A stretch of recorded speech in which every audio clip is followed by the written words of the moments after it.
Welcome to Esther Aachi kitchen. வாங்க இன்றைக்கி நம்ம முட்டை போட்டு தக்காளி சட்னி எப்படி செய்யுதுன்னு பார்க்கலாம். நான் கடாயை வச்சுருக்கேன்.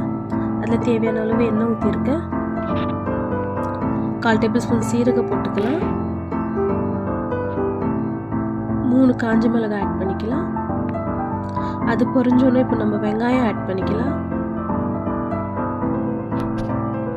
அது கூட 2 பச்சை மிளகாய் போட்டுக்கலாம்.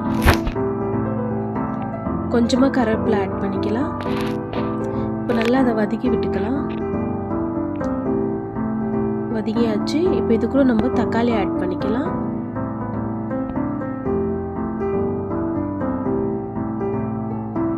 தேவையான அளவு உப்பு, கொஞ்சமாக மஞ்சத்தூள், 1 டேபிள் ஸ்பூன் தனியா பவுடர், 1/2 டேபிள் ஸ்பூன் மிளகாத்தூள், கொஞ்சமாக கரம் மசாலா. இப்போ நம்ம இதை ஒரு 10 நிமிஷத்துக்கு மூடி போட்டுடலாம். வாங்க இப்போ மூடி திறக்கலாம். பாருங்க வெந்துருச்சு.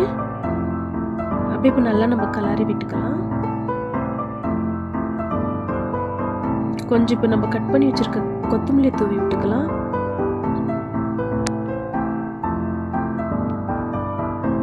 நான் 2 முட்டை எடுத்திருக்கேன். நம்ம அதை உடைச்சு ஊற்றிக்கலாம் 2 முட்டையை.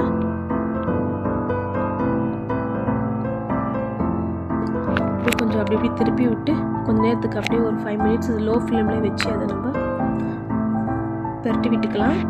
கொஞ்சமாக கொத்தமல்லி லாஸ்ட்டில் தூவி விட்டுக்கலாம். நம்மளுடைய சுவையான முட்டை தக்காளி சட்னி ரெடி. நம்ம இது சப்பாத்தி கூடவோ சாப்பிட்டுக்கலாம், தோசை கூடவோ சாப்பிட்டுக்கலாம், ரைஸ் கூடவோ சாப்பிடலாம். ரொம்ப நல்லாயிருக்கும். மறக்காமல் நீங்களும் ட்ரை பண்ணி பாருங்கள். மறக்காமல் நம்ம சேனலை சப்ஸ்கிரைப் பண்ணுங்கள். Thank you for watching.